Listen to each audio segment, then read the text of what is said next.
Chemistry class 9 पाप ॿियो सबक टियों न्यूट्रॉन जी दरियाफ़्त डिस्कवरी ऑफ न्यूट्रॉन। आउं आहियां केमिस्ट्री जो उस्ताद नजील चन्ना। अव्हांखे सिंध ऑनलाइन स्कूल में भलीकार। अॼोके लेक्चर जा मौज़ू आहिनि डिस्कवरी ऑफ न्यूट्रॉन। 1932 में जेम्स चैडविक नाले हिकु साइंसदान न्यूट्रॉन दरियाफ़्त कयो हुयो। न्यूट्रॉन जी डिस्कवरीअ खां अॻु एटम जो जेकी ज़रड़ा हुया, प्रोटॉन ऐं इलेक्ट्रॉन जेके हुया उहे दरियाफ़्त थी विया हुया। पर न्यूट्रॉन जेको आहे उहो एटम जो अहिड़ो ज़रड़ो आहे जेको आख़िर में दरियाफ़्त थियो हुयो। ऐं ईअं एटम जा जेके सब एटॉमिक पार्टिकल्स हुया, इलेक्ट्रॉन, प्रोटॉन, न्यूट्रॉन, उहे पूरा थिया हुया। एटम जा इहे जेके ज़रड़ा आहिनि उहे हिकिड़े सवालनि ऐं शकनि जे बुनियाद ते साइंसदाननि पए दरियाफ़्त कया। न्यूट्रॉन जो जेको ज़रड़ो आहे उहो बि पिणु ईअं ई साइंसदाननि जे ज़हननि में सवाल उथारींदो रहियो ऐं उन्हनि जे ज़हननि में शक पैदा कंदो रहियो त प्रोटॉन ऐं इलेक्ट्रॉन त दरियाफ़्त थिया आहिनि, पर को हिकिड़ो अञा टियों ज़रड़ो आहे जेको एटम जे अंदरि मौजूदु आहे। ऐं उहे कहिड़ा शक हुया, कहिड़ा सवाल हुया जिन जे ॻोल्हा में साइंसदान न्यूट्रॉन ताईं पहुता। असीं पहिरियां उन्हनि डाउट्स ऐं सवालनि जी ॻाल्हि कंदासीं ऐं पोइ अॻिते हली करे जेम्स चैडविक जी हिन डिस्कवरी ताईं पहुचंदासीं।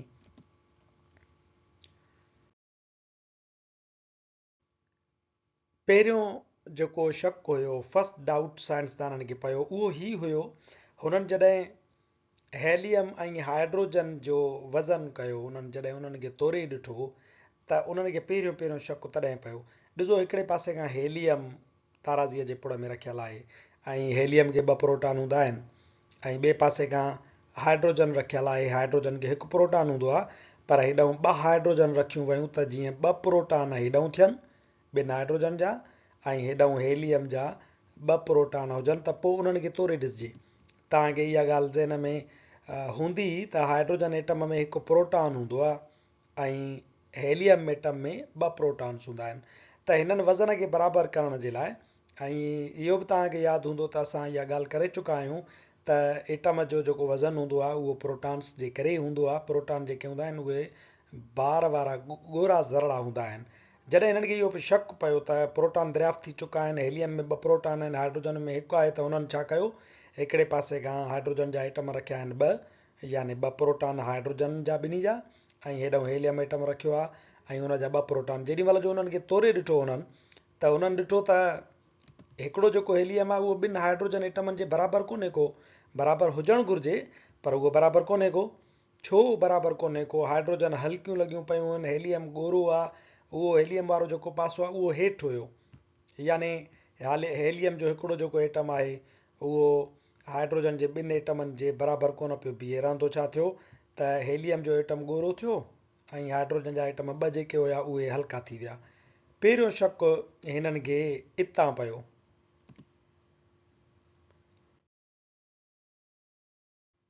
साइंसदाननि छा कयो त हिननि हेॾऊं हाइड्रोजन जा 4 एटम रखिया। हाणे जेॾी महिल जो हाइड्रोजन जा हिननि 4 एटम रखिया, होॾां हेलियम जो साॻियो ई हिकिड़ो हुयो।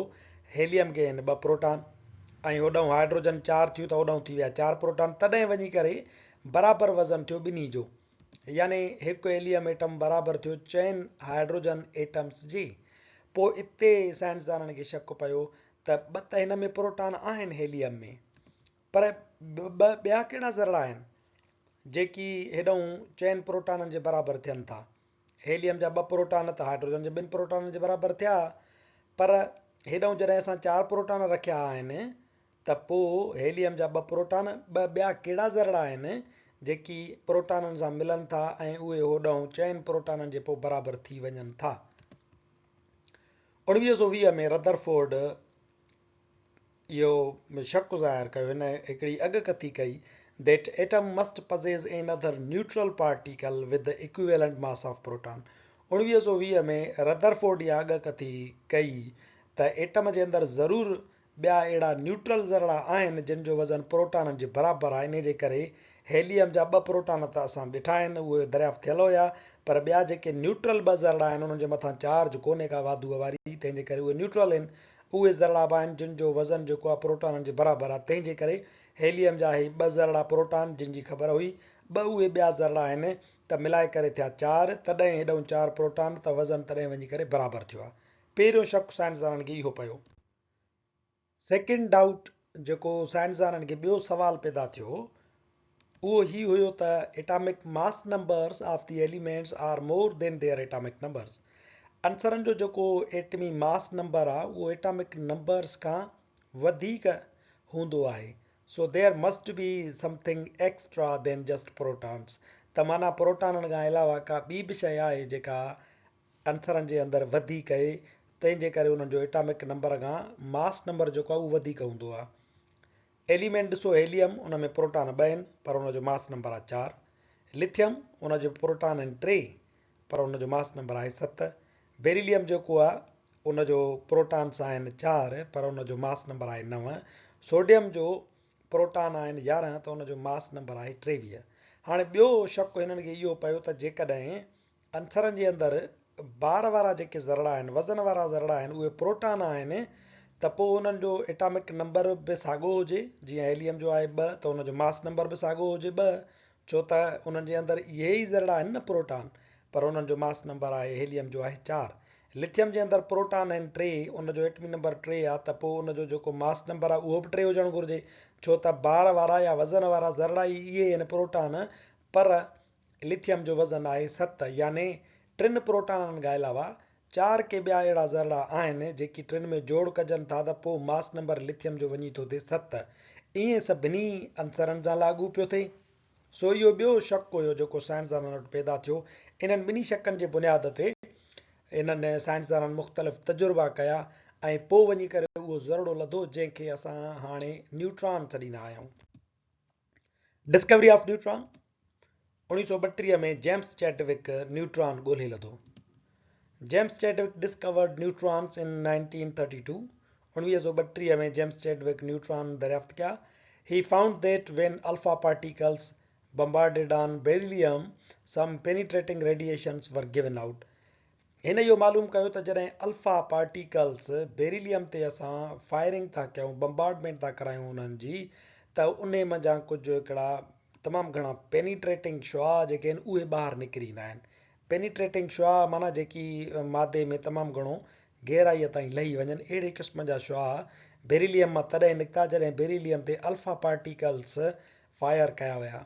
Chadwick suggested that these radiations were due to material particle with mass comparable to hydrogen atom. Chadwick इहो मफ़रूज़ो ॾिनो त जेकी इहे शुआ निकिरनि था पिया उहे असुल में पेनिट्रेटिंग इन जे लाइ आहिनि त उहे मटीरियल पार्टिकल आहिनि, उहे मादी ज़रड़ा आहिनि ऐं उन्हनि जो जेको वज़न आहे उहो हाइड्रोजन एटम जे बराबरि आहे। बट हैव नो चार्ज, पर उन्हनि खे चार्ज कोन थींदी आहे, न उहे वाधू आहिनि न उहे काटू आहिनि। These radiations are particles are called as neutrons. इहे जेके शुआ आहिनि या जेके ज़रड़ा आहिनि उन्हनि खे न्यूट्रॉन जो नालो ॾिनो वञे थो।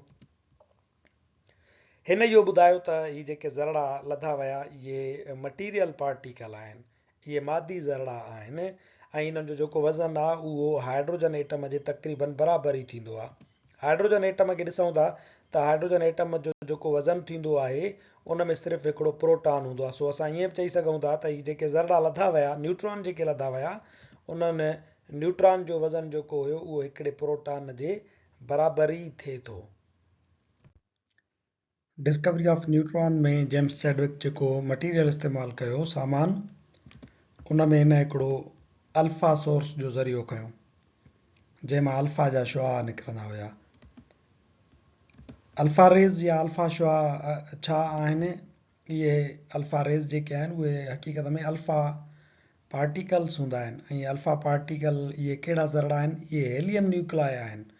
हेलियम जो तव्हांखे एटम यादि हूंदो त उन में 2 प्रोटॉन 2 न्यूट्रॉन हूंदा आहिनि ऐं 2 इलेक्ट्रॉन बि हूंदा आहिनि, पर जीअं त ही हेलियम न्यूक्लाई आहे त यानी उन जा जेके इलेक्ट्रॉन आहिनि उहे इन खां अलॻि थियल आहिनि, निकितल आहिनि, बाक़ी रुगो न्यूक्लियस बचो आहे। इहे न्यूक्लियस जेके आहिनि इन अल्फा रेज़ जी सूरत में इन अल्फा सोर्स मां निकिरनि पिया ॿाहिरि ऐं इहे जेके आहिनि जेम्स चैडविक छा कयो, अल्फा रेज़ जी फायरिंग कराई बेरिलियम ते। हाणे बेरिलियम ते जेॾी महिल जो इहे अल्फा रेज़ अची करे इहे शुआ लॻनि पिया त बेरिलियम तब्दील थी पई वियो कार्बन में, ऐं कार्बन सां गॾोगॾु हिन मां बेरिलियम मां हिकिड़ा ॿिया ज़रड़ा निकिता जिन खे पोइ नालो ॾिनो वियो न्यूट्रॉन। इहे न्यूट्रॉन ज़रड़ा हुया जेकी बेरिलियम मां निकिता। हाणे हिन जेम्स चैडविक छा कयो, अल्फा सोर्स मां अल्फा रेज़ यानी अल्फा शुआ जेके आहिनि उहे बेरिलियम ते उछलाया, फायरिंग कई, त बेरिलियम जेको आहे उहो कार्बन में तब्दील थींदो पियो वियो ऐं हिन बेरिलियम मां हिकिड़ा ज़रड़ा निकिता जिन खे न्यूट्रॉन जो नालो ॾिनो वियो। जेम्स चैडविक इन ते तजुर्बो पिणु कयो त इन न्यूट्रॉन ते का चार्ज आहे। Neutron have no charge, neutrons ते का बि चार्ज कोन हूंदी आहे। इहो ज़रड़ो जेको आहे सो ॻोल्हण में कामयाबु वियो। हिननि ते चार्ज कोन्हे का। हिन इहो कीअं अंदाज़ो लॻायो, हिन मैग्नेटिक फील्ड लागू कई, हिकिड़े पासे ॾांहुं वाधू वारी जेका आहे प्लेट रखी ऐं ॿिए पासे ॾांहुं काटू वारी प्लेट रखी, त हाणे हिननि खे हिन मां गुज़ारिबो। जेकर हिननि ते काटू जी चार्ज हूंदी त इहे हेॾे मुड़ी वेंदा, ऐं जेकर हिननि ते वाधू जी चार्ज हूंदी त इहे हेॾे मुड़ी वेंदा। जेॾीमहिल जो हिन ज़रड़नि खे न्यूट्रॉन्स खे मैग्नेटिक फील्ड मां गुज़ारियईं त उहे सिधा विया, न हिन पासे लड़िया न हिन पासे लड़िया। त इन मां जेम्स चैडविक अंदाज़ो लॻायो त neutrons have no charge. Properties of neutrons, neutrons जूं ख़ासियतूं। The neutrons are neutral particles, ये जेके न्यूट्रॉन्स हूंदा आहिनि उहे बेअसर ज़रड़ा हूंदा आहिनि। दे हैव नो चार्ज, उन्हनि ते का बि चार्ज कोन हूंदी आहे, ऐं इन चार्ज न हुजण जे करे ई इहे न्यूट्रल हूंदा आहिनि, बेअसर हूंदा आहिनि। न इन्हनि ते वाधू जी चार्ज हूंदी आहे, न इन्हनि ते काटू जी चार्ज हूंदी आहे। Number 3, the mass of neutron is almost equal to that of proton. Neutron जो जेको वज़न हुयो उहो तक़रीबन प्रोटॉन जे बराबरि ई थींदो आहे, ॿई वज़न में हिक जेतिरा आहिनि। Number 4, these particles are most penetrating in matter. इहे जेके ज़रड़ा आहिनि उहे मादे में तमामु घणो हेठि लही वेंदा आहिनि, उन में तमामु घणो अंदरि घिरी वेंदा आहिनि।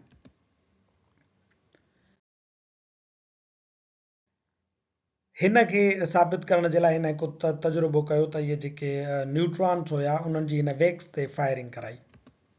जेॾीमहिल जो वैक्स ते हिन फायरिंग कराई त वैक्स मंझां हिकिड़ा ॿिया जेके आहिनि ज़रड़ा निकिरी आया जेकी प्रोटॉन्स हुया। हाणे इहे जेके पंहिंजो द पार्टिकल्स हुया, जेके न्यूट्रॉन्स हुया, उहे पेनिट्रेटिंग हुया ऐं उहे मैसिव हुया, उन्हनि में वज़न बि हुयो, उहे मादी ज़रड़ा बि हुया, ऐं उहे तमामु घणो अंदरि वैक्स ताईं जॾहिं लही विया त उन्हनि में हिकु त वज़न हुयो ऐं ॿियो लही जो विया, अंदरि तमामु गहराईअ ताईं लही विया, ऐं वज़नदार जो हुया त उन्हनि छा कयो, ॿियनि ज़रड़नि खे उतां ॿाहिरि कढी छॾियो ऐं उहे प्रोटॉन्स हुया। असांजो अॼोको लेक्चर डिस्कवरी ऑफ न्यूट्रॉन हिते पूरो थिए थो। वधीक वीडियोज़ लाइ ॾिसंदा रहो सिंध ऑनलाइन स्कूल।